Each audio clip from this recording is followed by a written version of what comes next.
Oral questions, questions orales, the Honourable Leader of the Opposition.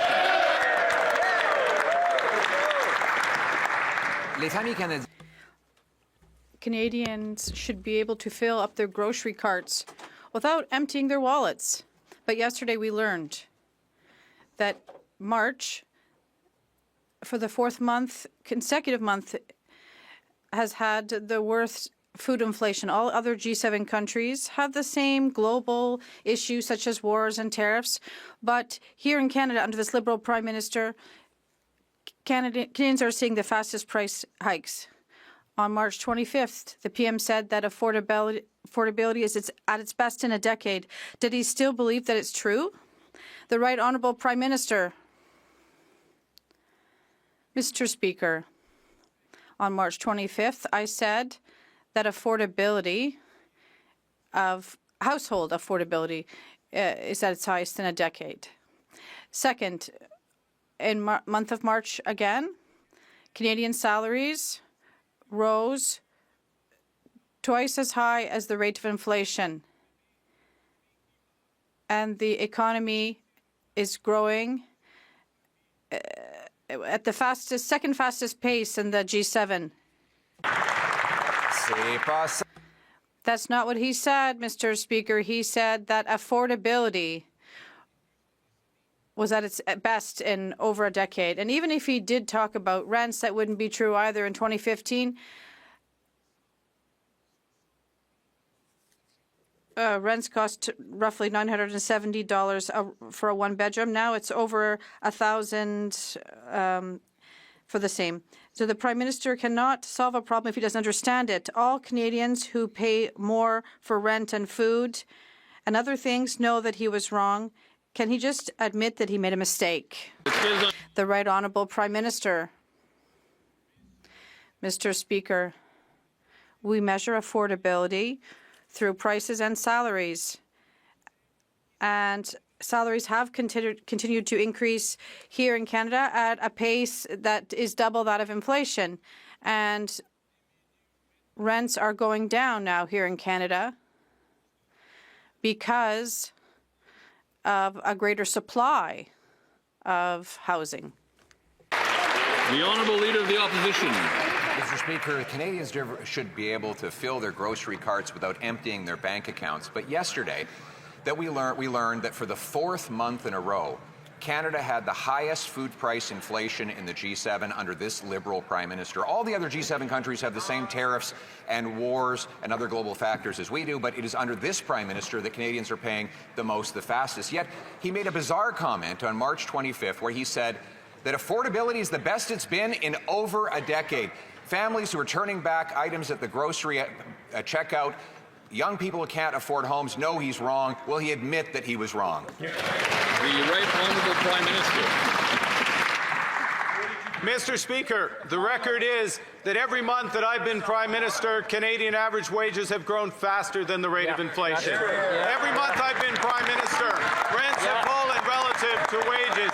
And you know what? There's more good news, Mr. Speaker, because on June 5th, over 12 million Canadians are going to receive the Groceries and Essentials benefit top-up. A boost today and a bridge to tomorrow. The Honourable Leader of the Opposition. Mr. Speaker, he goofed. He stood on the floor of the House of Commons and claimed that it is now more affordable than at any time in a decade. The seniors who have to line up at food banks after those food bank lineups have doubled. No, he's wrong. The young people who are paying twice the rent that they would have paid a decade ago. No, he's wrong. The single mother who's paying 40% more for groceries and has to turn back items at the grocery checkout. No, he's wrong. Will he just stand up, admit he's human, that he made a mistake, that he goofed up, and that he got it wrong on affordability? The Right Honourable Prime Minister. Mr. Speaker, housing rental affordability continues to improve. Asking rents have declined for 18 consecutive months. Every single month that this government has been in office, Canadian average salaries have increased. And now the IMF says that Canada will be the second strongest economy in the G7 this year and next. We are growing Canada.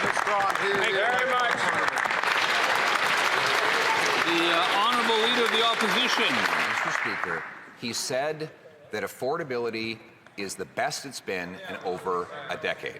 A decade ago, the average one-bedroom rent was $970. Today, it's $1,850. Double. Incomes have not doubled. The young people who can't afford that rent know that he's wrong. The seniors choosing between eating and heating know that he's wrong. The Canadians paying 70% more for beef know that he's wrong. Will you stop quoting international bankers and realize that Canadians have never paid more and admit he was wrong? The right honourable Prime Minister. Mr. Speaker, asking rents have declined year on year for the 18th consecutive month. Growth in housing expenses have increased at less than the Bank of Canada's target, marking the 16th straight month of annual declines. Salaries continue to grow at more than twice the rate of inflation. Affordability is improving, but this government is just getting started, and we won't stop. The honourable Leader of the Opposition. Canadians are hoping they do stop because they can't afford to pay one more penny. This Prime Minister is completely out of touch and Canadians are completely out of money. He thinks it's more affordable because his company puts its money in tax havens, so it's very affordable when you don't have to pay any tax. Meanwhile, the single mothers who are having to put their grocery items back, they understand that he's wrong to say affordability is better than ever before. The seniors who can't afford the doubling of rent under this Liberal government, they know he's wrong.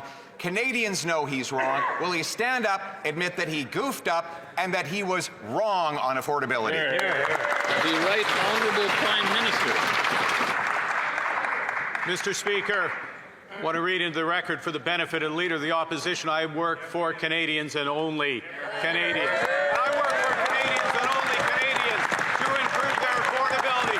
That's why we have the groceries and essential benefits, over $500 for 12 million Canadians June 5th. That's why we're cutting the federal tax on fuel. That's why we're providing Canadians, average family, with over $20,000 in benefit from child care to dental care, farmer care. Everything he voted against.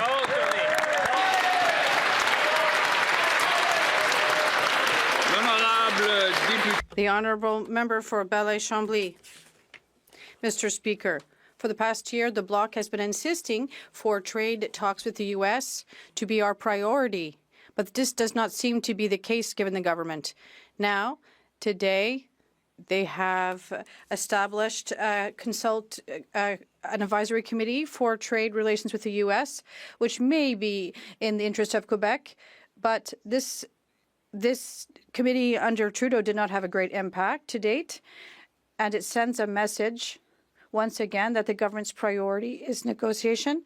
In the meantime, can they establish measures for transitioning companies? The Right Honourable Prime Minister.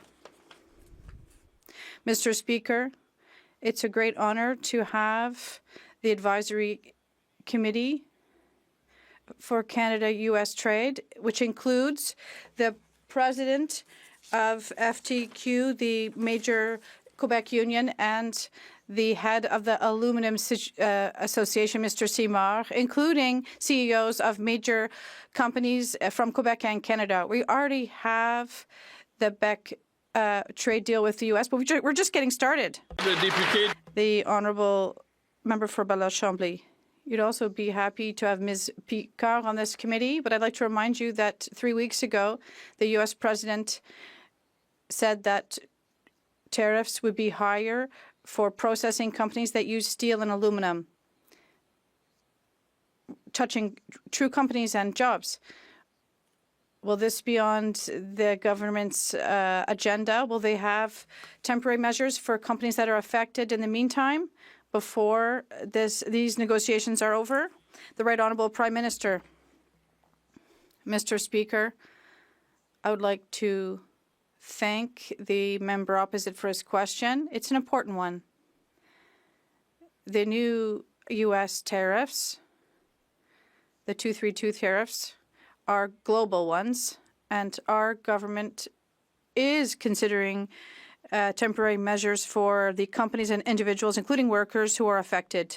Thank you. Yes. The honourable member for Balaye-Chambly. The Prime Minister finally seems to be taking measures to have an impact and with respect to these U.S. tariffs on companies, because 85% of companies are under CUSMA, but that doesn't mean they're all doing well. That means there are many of them that aren't. So I'm looking forward to hear what these measures are, to see if they'll be in the economic update and if they've consulted us on this. The Right Honourable Prime Minister. Mr. Speaker, obviously, we'll have to wait for the economic update on April 24th with our very great Minister of Finance, and there will be more good news for Canadians at that time with respect to our government strategy.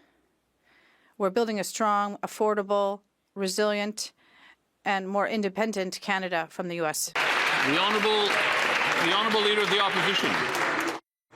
Mr. Speaker, I gave the Prime Minister to correct the chance to correct the record, and he refused to do so. On March 25th, he made an inaccurate comment. He claimed that affordability was the best that it had been in over a decade. Rent has doubled in that decade. The cost of food is up 40%. The cost of beef is up 70%. The cost of mortgages is up well over 60%. And every Canadian knows that he got it wrong. He can't possibly fix a problem if he doesn't know it exists. Exactly. So will he stand up today, admit that he got it wrong, and admit that life has never been more expensive for Canadians? The Honourable Minister of Jobs and Families. Mr. Speaker, just moments ago, the Leader of the Opposition was talking about single mothers. And Mr. Speaker, what I'd like to say to all the single moms across the country is we've got your back. We've got your back with the Canada Child Benefit Payment that is indexed to inflation, so that when the costs go up, so does your payment, something the Conservatives voted against. We've got your back when it comes to the cost of childcare, Mr. Speaker, to make sure that not only can you go to work, improve your skills, but you can actually pay for quality childcare while you do it. These guys vote against workers, they vote against moms, they vote against kids. The Honourable Leader of the Opposition. And now the Prime Minister has gone in the witness protection program, Mr. Speaker. 70% of the time he doesn't even show up to answer questions, and then he refuses to stand up for affordability. He made the comment that affordability was the best it's been in over a decade. This after the number of people lined up at food banks has doubled. The rent has doubled. The cost of food is up 40%. We have the worst food price inflation in 40 years, and the Prime Minister cannot even stand in his place and debate me and answer the question, will he admit that he got it wrong on affordability like everything else?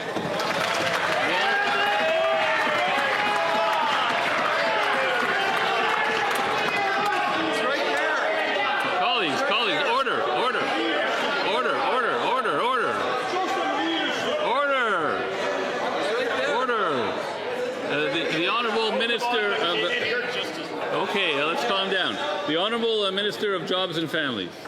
Well, Mr. Speaker, it's clear we hit a nerve today, didn't we? Because they know the truth, Mr. Speaker. Whether we're talking about investment in skilled trades workers, supporting workers when they are laid off due to tariffs or other issues related to that sector, Mr. Speaker, they vote against Canadians' interests. Whether it's $500, $1,800, $16,000, guess what, Mr. Speaker? Same pattern of behavior. They vote against the very Canadians they say they care about. But you know what, Mr. Speaker? Their actions prove exactly what side they're on an issue.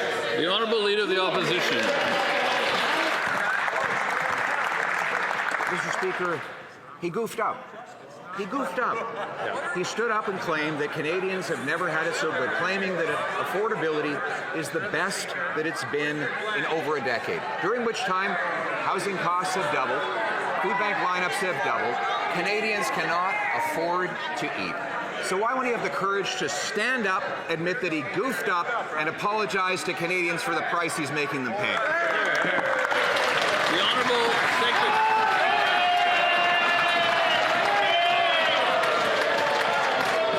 You don't want to hear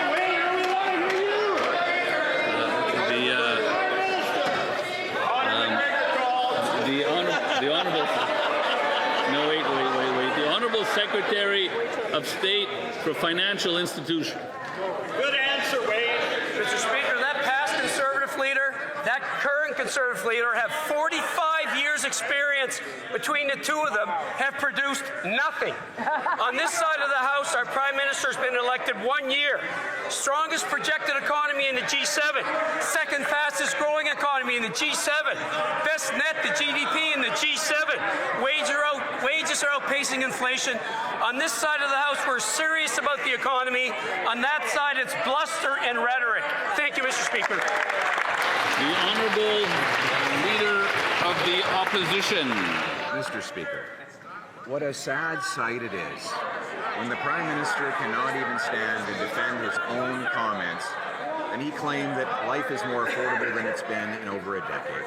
He's been wrong on every major economic issue of our time. He was wrong to support the carbon tax, wrong to say that we should leave 50% of our oil and gas in the ground, wrong to oppose the pipeline to the Pacific, wrong about money printing, and now he's wrong to claim that Canadians are living a more affordable life than in a decade.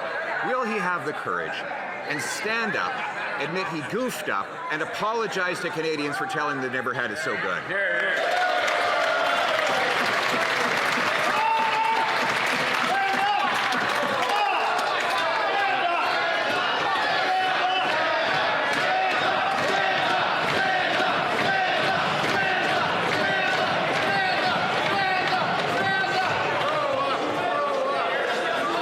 Let's save some for Wednesday. The Secretary of State for Sport.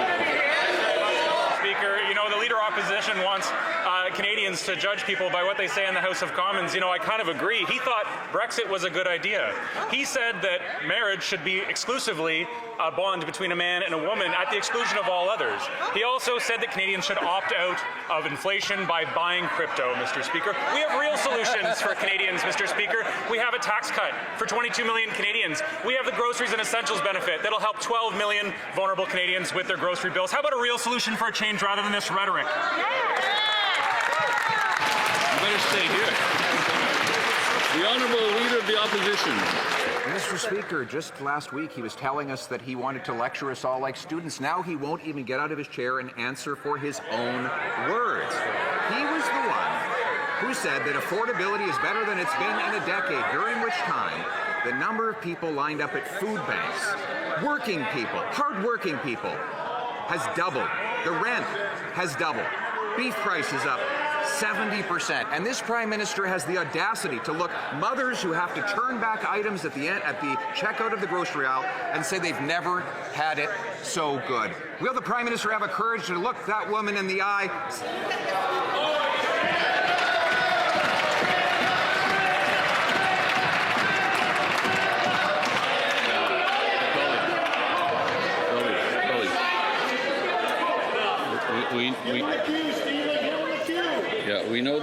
We know there's no chanting in the House. That's unparliamentary. The Honourable Minister for Artificial Intelligence and Digital Innovation. Mr. Speaker, it's a little early for cherry-picking season, but he's cherry-picking quotes, cherry-picking negative statistics to run down our country. As the Prime Minister said, Mr. Speaker, wages have grown twice as fast as the rate of inflation. We just took 10 cents off the price of a litre of gas, 28 cents since we took government. We've just given families up to $1,900 this year for the groceries and food essentials benefit. We are fighting for Canadians. They're running down the country and cherry-picking useless quotes. The Honourable Leader of the Opposition. Mr. Speaker, the question was not for the artificially intelligent minister. It was for the Prime Minister.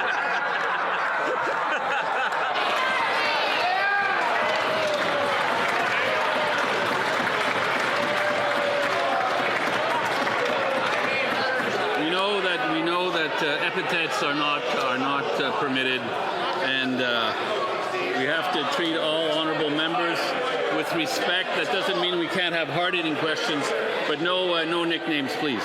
The Honourable Leader of the Opposition. I goofed. I mixed up his title, Mr. Speaker. That's all I'm asking for the Prime Minister to do. He looked Canadians in the eyes. Canadians, who are downgrading their diets, who are skipping meals so that their kids do not have to, and said that they've never had it so good, that affordability is the best that it's been in a decade. Anybody who spent 5 minutes studying the economic facts would know that food bank lineups have doubled, rent has doubled, the cost of everything is going up precisely because of his inflationary liberal policies. Will he have the courage to stand up, own up, and admit that he goofed up?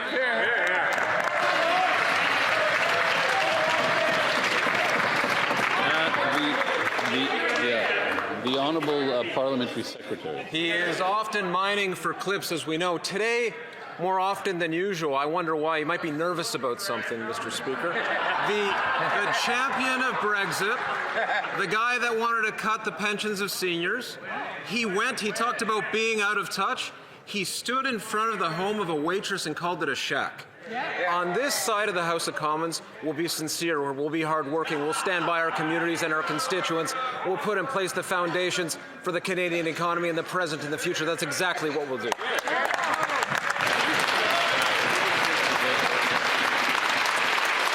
The Honourable Leader of the Opposition. Mr. Speaker, the Prime Minister owes Canadians an explanation. They're living with the worst in housing costs, the worst food costs in Canadian history. They're living with the worst food price inflation in the G7, the worst household debt in the G7, the worst housing costs in the G7, the fastest shrinking economy in the G7, breaking every single promise that this Prime Minister made.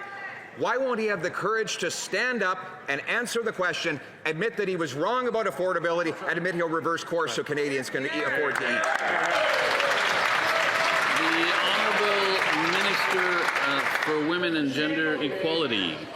Mr. Speaker, the Leader of the Opposition owes Canadians an explanation because when he goofed up and he lost his seat, Canadians spent $2.3 million of taxpayer money, Mr. Speaker. And Mr. Speaker, what we're doing, Mr. Speaker, on this side of the House to support women is through the National School Food Program. We're feeding 400. We'll just wait till it gets a little quieter because the chair can't hear. And if the chair can't hear, the chair doesn't know if rules have been broken. So, well, not from the top, but the member may continue, and we'll have a bit of leeway. Go ahead. Mr. Speaker, speaking of women, that Leader of the Opposition, let's not forget, embedded misogynistic hashtags in his YouTube channel because of promoting men who hate women, Mr. Speaker. On this side of the House, we're promoting the National School Food Program, which is feeding 400,000 kids across the country. We've made this program permanent.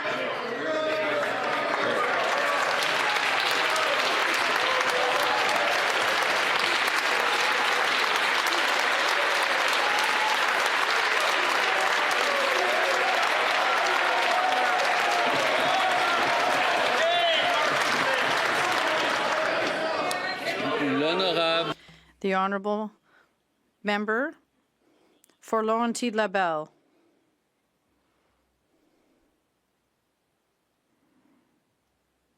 Mr. Speaker, far too many veterans suffer from mental health issues. To help them, Ottawa has created a program called the PSRVC, the Canadian Veterans Rehabilitation Services Partners, but it doesn't help, it hurts. A survey of 51 mental health professionals shows that the PSRVC worsens veterans' conditions.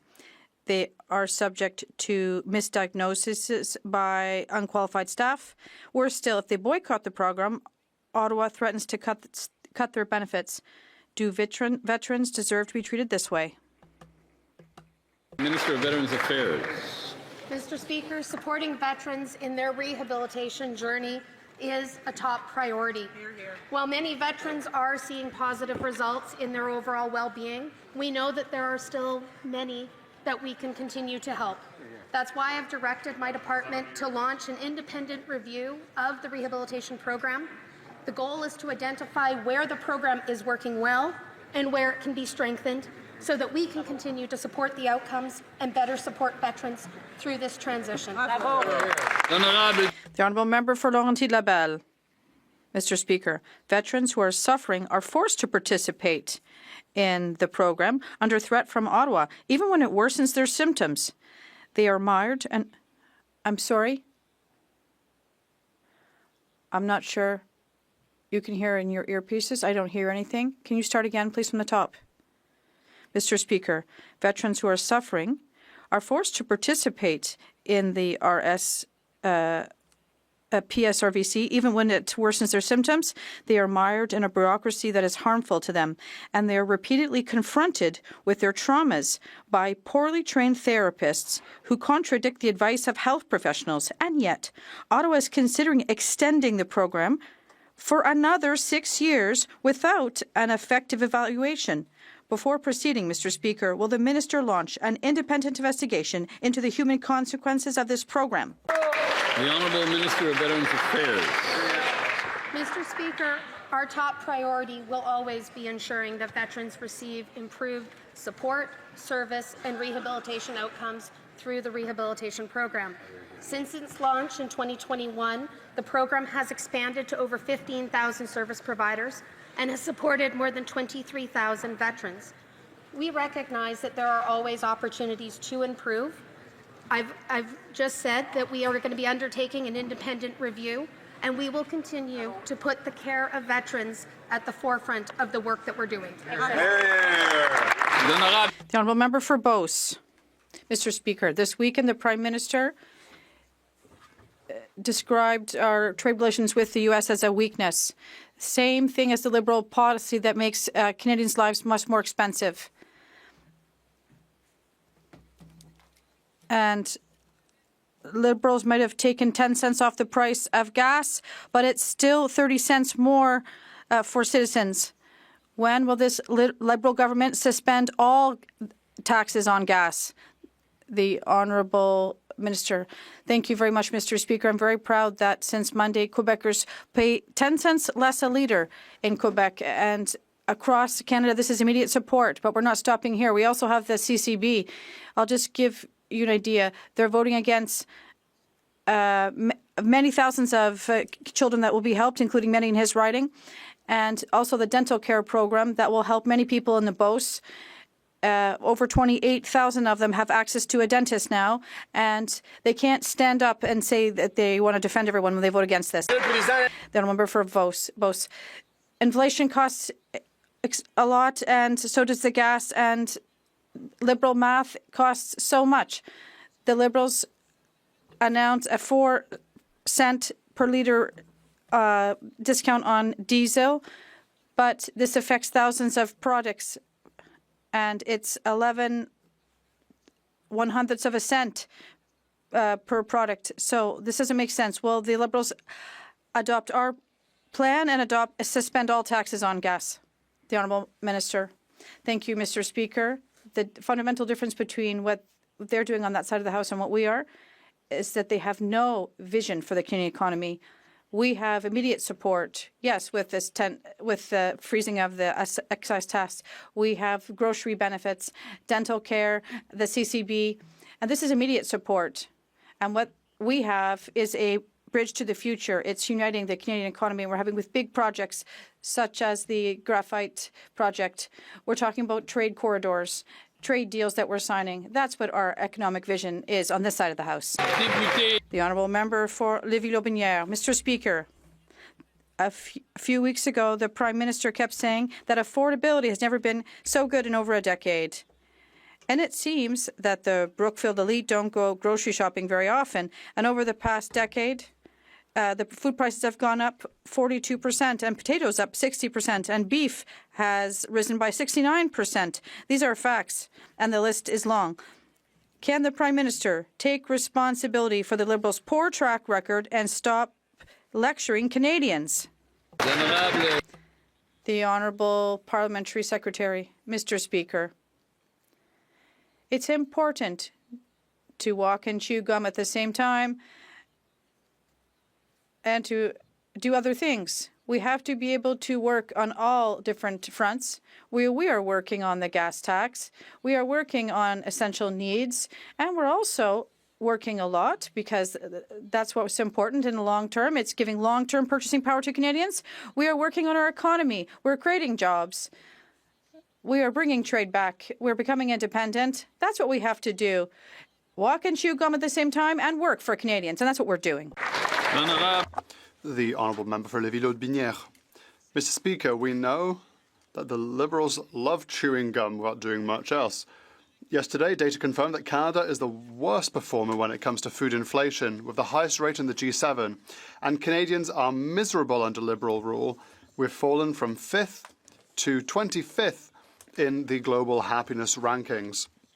Mr. Speaker, even without any form of track record, the Liberals are outdoing themselves in arrogance. When will this Prime Minister stop peddling illusions and finally deliver results for Canadians, all Canadians? The Honourable Secretary of State.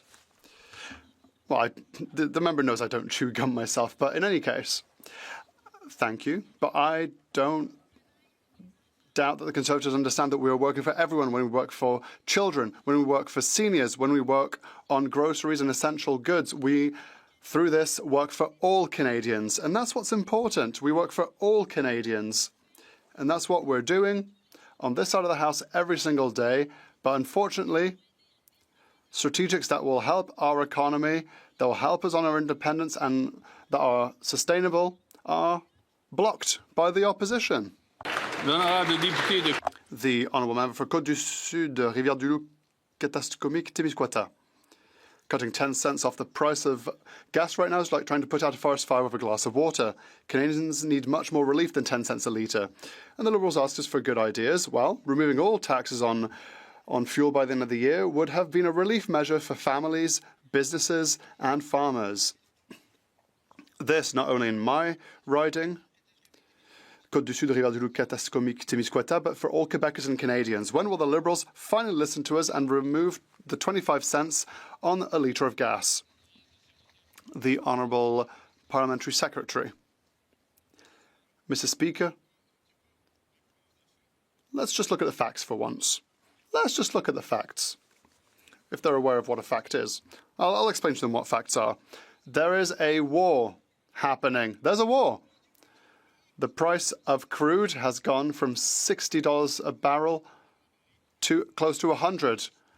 And the impact of that is an increase in the price of gas. It's not Liberal taxes that did this. It's the international context. What we are doing is what we can do, is bringing relief to Canadian taxpayers. The Honourable Member for Hamilton Centre. When folks in my riding of Hamilton Centre go to the gas station to fill up gas, they will notice a difference at the pump. Yesterday, the temporary suspension of the federal fuel excise tax came into effect, saving the average Canadian family 10 cents per litre on regular gasoline. This is just one way Canada's new government is making life more affordable. Can the Secretary of State update us on this and other measures designed to put more money in the pockets of Canadians? Good question. State for financial institutions. Speaker, I want to thank that member from Hamilton Centre for the great work he's doing in this House and in his riding. And yes, if Canadians go fill up right now, they're going to save 10 cents a litre. That's right. Last week, we paused the federal excise tax on fuel. You add the cut to the consumer carbon tax of 18 cents. That is a 28-cent savings when Canadians fill up. On this side of the House, we're going to continue to be focused on building the strongest economy in the G7. It's time for the Conservative Party to join us, build a strong Canada. Thank you, Mr. Speaker. Well done. The Honourable Member for Hastings, Lennox and Addington, Tyendinaga. There is only 10 weeks left until the Kuzma review, and there is still no plan by this Prime Minister. Reports suggest there have been no serious negotiations with D.C. since October, while Mexico is actively engaged in informal Kuzma talks with the U.S. Mr. Speaker, we are at a critical juncture for North American trade, and I raise a very straightforward concern. 2.6 million Canadian jobs depend on this negotiation. They need certainty. They need predictability. Why is Canada not actively at the table? The Honourable Minister responsible for Canada and U.S. economic relations, trade. Speaker, I want to begin by thanking our colleague for that important question. It won't surprise you, Mr. Speaker, that the premise of the question that Canada is not actively engaged with the United States or at a negotiating table is not accurate. I have had a number of conversations on a weekly basis with senior members of the American administration. The Prime Minister, of course, is also communicating directly with President Trump. Our chief negotiator, Madame Charette, Ambassador Wiseman, are also having conversations. Mr. Speaker, we're doing the important work that Canadians expect us to do, but we're also focusing on what we can control here at home. The honourable member for Hastings, Lennox and Addington Town, Tyendinaga. Mr. Speaker, this Prime Minister was elected on the promise of being able to negotiate a deal with the United States. He has not delivered, and instead he's walking away with 76% of our exports bound for the U.S. That reality will not change quickly, and certainly not for Canadians already bearing the cost of tariffs. Diversification takes time indeed, especially when negotiations yield no results. When will this Liberal government commit to prioritizing Canada-U.S. trade, return to Washington, and secure a deal with a nation that we trade nearly $1 trillion a year with? What's the plan? The Honourable Minister. Mr. Speaker, the question gives me an opportunity to share the good news with all members of this House that this morning the Prime Minister announced an important advisory council of women and men representing businesses, elected union leaders, community leaders. In fact, the former leader of the Conservative Party, the former Premier of Quebec, the former Premier of Nunavut, former Minister of Public Safety in this House. But, Mr. Speaker, business leaders, union leaders, representatives of associations are working with this government to make sure that we have a deal for Canadian workers. The honourable member for Wellington, Halton Hills. Mr. Speaker, Reuters reports that Mexican President Sheinbaum is eyeing an early deal ahead of the completion of the review of CUSMA, an early deal on autos, aluminum, and steel. Is the government working in coordination with Mexico to secure an early deal on autos, aluminum, and steel? And if not, why not? Good question. The Honourable Minister. Mr. Speaker, again, to thank our colleague for that important question. Of course, we're working with our Mexican counterparts as we do the work necessary to prepare for the CUSMA review. I am in regular contact with Economy Secretary Ebrard. The Prime Minister, of course, talks to President Sheinbaum. The good news, Mr. Speaker, is Secretary Ebrard will be in Canada with an important delegation of Mexican business leaders, a return of the successful visit we did. We will continue those conversations with the Mexicans and the Americans to ensure that we get the best deal for Canadian workers and Canadian businesses. The honourable member for Wellington, Halton Hills. Mr. Speaker, Mexico is clearly at the negotiating table and providing formal updates. Yesterday, President Sheinbaum and USTR Greer formally met in Mexico City. The joint statement said that Mexico and the U.S. will hold talks this week on resolving trade irritants, and that Mexico and the United States will begin the first official negotiating round for the review of CUSMA the week of May 25th. When will talks between Canada and the U.S. take place to resolve irritants, and when will the first official Canada-U.S. negotiating round for the review of CUSMA take place? Good question. The Honourable Minister of International Trade.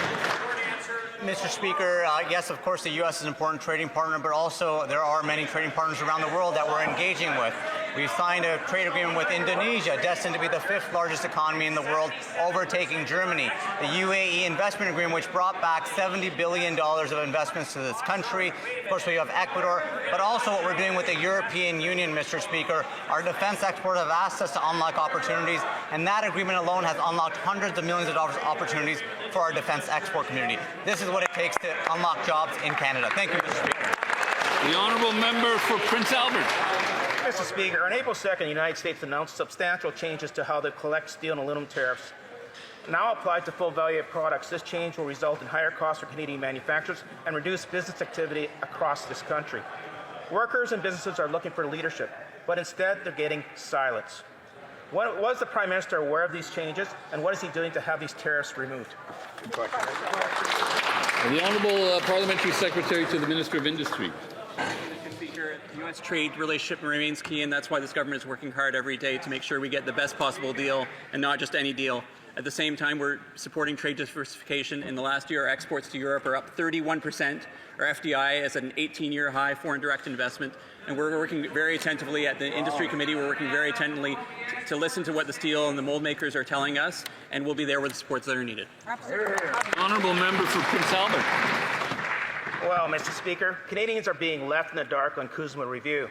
We are forced to rely on media reports, the occasional committee appearance, hearing a vague talk of challenges faced. My constituents are calling me, concerned for their families and their businesses as resolution to these disputes continue to grind on. In fact, many of us know more about the status of the U.S.-Mexico negotiations than that of our own country. When will this Prime Minister provide a clear update to this House on the deal that he promised to secure over a year ago? The Honourable Parliamentary Secretary. Thank you, Mr. Speaker. As you know, on this side of the House, we're controlling what we can control. We can't control what is happening on the other side, but we are in regular contact both with U.S. administration officials and with the companies, with the steel makers, the mold makers, the aluminum providers, all those companies that are key to this trade relationship, not just with the U.S., but increasingly across the world, and we'll continue to be in regular contact. We will be there to support this sector. Very good. The Honourable Member for Simcoe North. Mr. Speaker, yesterday we learned that Mexico is anticipating a deal on auto, steel, and aluminum. In fact, Mexico and the United States have been at the negotiating table having ongoing formal and substantive discussions. But here, there are reports that there have been no substantial and ongoing formal discussions between Canada and the United States since October. So why is it again that Mexico seems to be at the table with the United States and Canada is on the outside looking in? The Honourable Minister of Foreign Affairs. Mr. Speaker, as the Minister responsible for Canada-U.S. trade has indicated, our talks with the United States continue as they do with Mexico. And in the meantime, we will continue to diversify our trade relationships. Over a dozen new deals signed in the past 6 months, Mr. Speaker, combined with FDI, foreign direct investment. Mr. Speaker, we are also looking to conclude additional FTAs this year, including with the ASEAN in 2026, looking ahead to Mercosur. Mr. Speaker, we can control our own destiny, and we are doing that by diversifying our... L'honorable député de Charlesbourg. The Honourable Member for Charlesbourg-Saint-Charles. The Prime Minister was elected on a single promise to negotiate a victory with the US President and reach an agreement on the 21st of July 2025. But no victory, no agreement so far, and US tariffs on Canadian goods have doubled.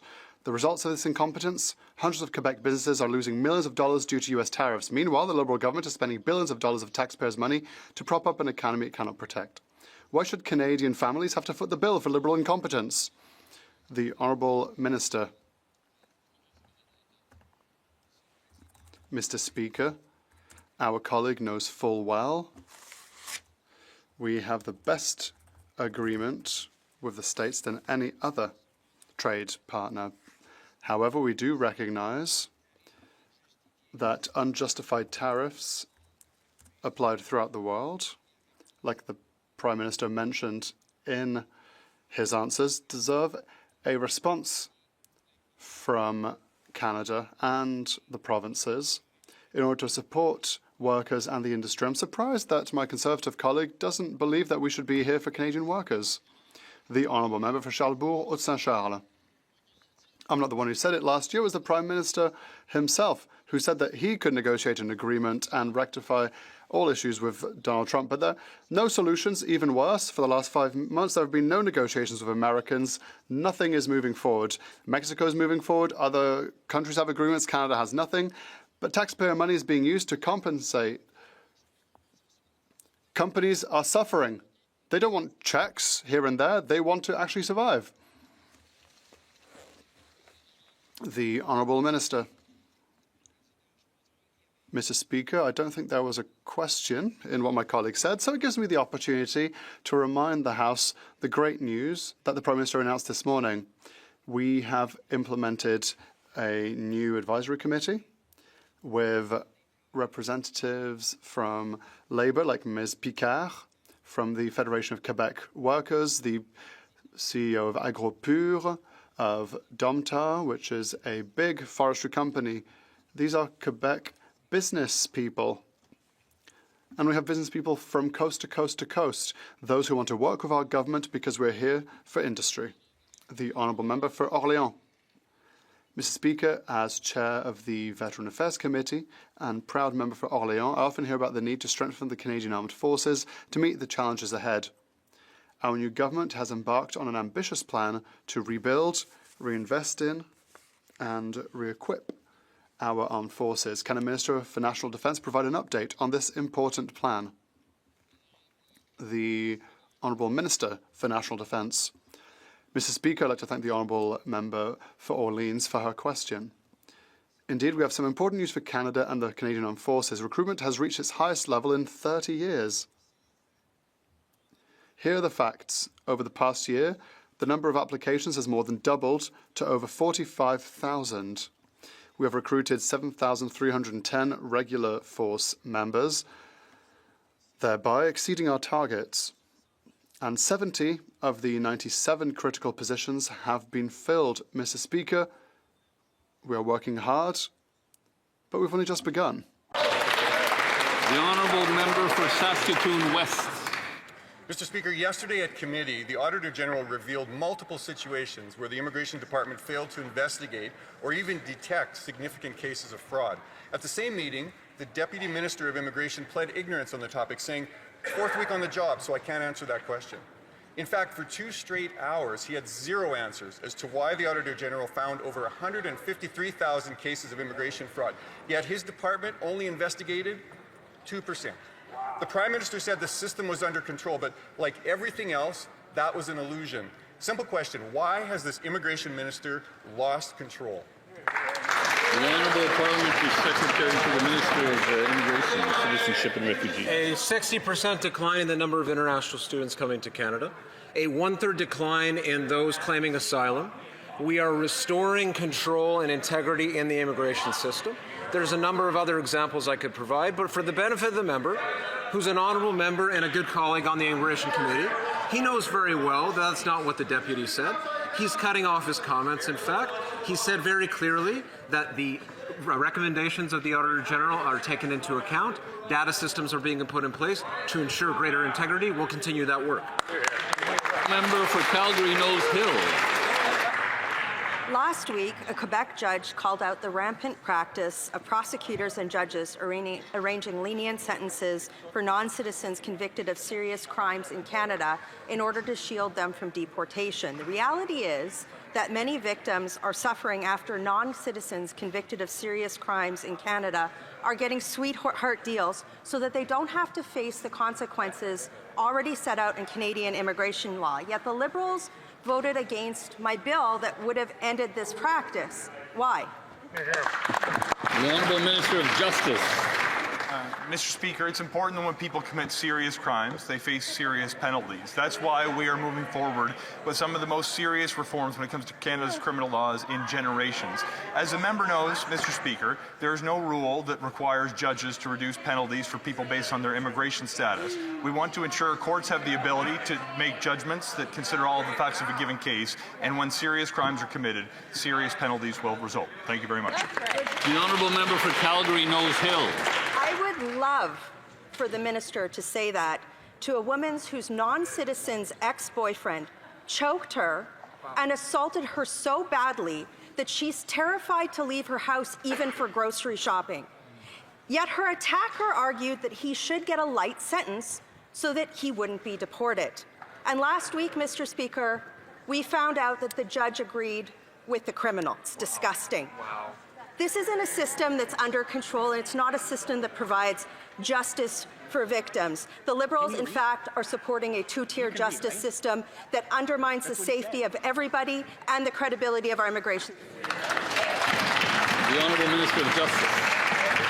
Mr. Speaker, when violent criminals are convicted of serious crimes, they must face serious penalties. That includes, Mr. Speaker, in the immigration system, the risk of deportation after a conviction for a serious crime has taken place. There is not a rule, as some have suggested in this chamber, that requires judges to give lighter sentences for people based on their immigration status. We need to ensure that the justice system operates operates with integrity, and that includes the ability of the court to consider all of the facts that are before the court when making a decision as to an appropriate sentence. Rest assured, Mr. Speaker, we support serious penalties for violent offences in all circumstances. The honourable member for Mississauga-Malton. Mr. Speaker, yesterday C-22 was referred to committee. This is important legislation in our digital age. It gives law enforcement exactly the tools that they've asked for, and our government's work is closely aligned with many child protection organizations, like Peel Children's Aid Society in my own very riding. Can the Minister of Public Safety please elaborate on what the movement of this bill means to keeping our communities safe? Good question. The Honourable Minister of Public Safety. Mr. Speaker, let me thank the member from Mississauga-Malton for the very important question, and let me thank law enforcement across Canada for the work that they've been doing in ensuring that lawful access measures become law in Canada. I want to assure all members in this House that we're working together to pass swift passage of Bill C-22 lawful access. Today, Mr. Speaker, chiefs of police and police leaders are gathering in Ottawa under the Canadian Association of Chiefs of Police to educate lawmakers on the need for lawful access, and I invite all members to join us this evening. The honourable member for Hamilton East Stony Creek. The Prime Minister wants to talk about our country's weakness. The only weakness I see is his broken promise to Canadians in not getting a tariff deal. A new 25% tariff was put on the entire value of goods made with steel, aluminum, and copper. This is devastating news for the thousands of workers in Stony Creek's industrial corridor and the 2.6 million Canadians that rely on U.S. trade for their jobs. It's been 1 year. When will the Prime Minister stop the illusions and get the tariff deal that he promised Canadians? The Honourable Parliamentary Secretary to the Minister of Industry. Thank you, Mr. Speaker. Hamilton has a proud history of steel making, and there's a proud sector there of steel mold making, supporting the broader sector of Southern Ontario manufacturing. You know, on this side of the House, we're controlling what we can control, which means to expand trade to places where we have previously not been doing as much trade, establishing new trade agreements, supporting those mold makers, those steel manufacturers and others with supports, with tariff relief, and with the opportunities to move beyond that. And we know that we will be in regular dialogue with these members of this community so that we can have their backs. Thank you, Mr. Speaker. The honourable member for Vancouver Kingsway. Canadians are being crushed by the cost of living, and now gas prices are skyrocketing. But not everyone is suffering.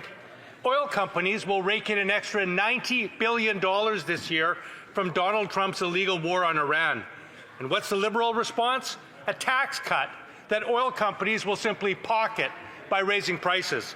Instead of handing more money to oil giants, why doesn't this government cap gas prices, tax windfall profits, and use those funds to give people real relief? The Ministre des Finances. I'd like to thank my colleague for his question. It's in fact an important question. Mr. Speaker, you will be happy to say that yesterday, in fact, the suspension of the fuel excise tax federal, Mr. Speaker, came into force until Labor Day. But to his point, Mr. Speaker, you will remember that in last year we gave additional power to the Competition Bureau to make sure, Mr. Speaker, that they will have the tool and the enforcement capacity to make sure that we have more competition in this country. We all understand that more competition usually leads to more choice for consumer and better price for consumer, Mr. Speaker. Thank you. Member for Vancouver East. Well, the high cost of living is fueled by greedflation, and the Liberals know it. The top 1% now holds nearly a quarter of all wealth, while the bottom 40% scrape by with just over 3%. Oil companies are on track to make $90 billion in windfall profits from Trump's illegal war. Half measures like a temporary federal gas tax suspension will not stop this gross inequality. Will the Prime Minister bring in a windfall profit tax and price caps on gas to stop oil companies from price gouging Canadians? Yes or no? L'Honorable Ministre des Finances. Mr. Speaker, I'd like to thank the member. That's a very important question, and I'm sure all members of this House are interested by the matter. I can tell you, Mr. Speaker, we're doing our part on the federal side. Last year, you would have seen that we gave additional power to the Competition Bureau to make sure that they can investigate, that they would have enforcement tool, and we will continue, Mr. Speaker, to make sure that there's more tool in the toolbox of all the enforcement agency to make sure there's more competition and always better price for Canadians. Thank you, Mr. Speaker.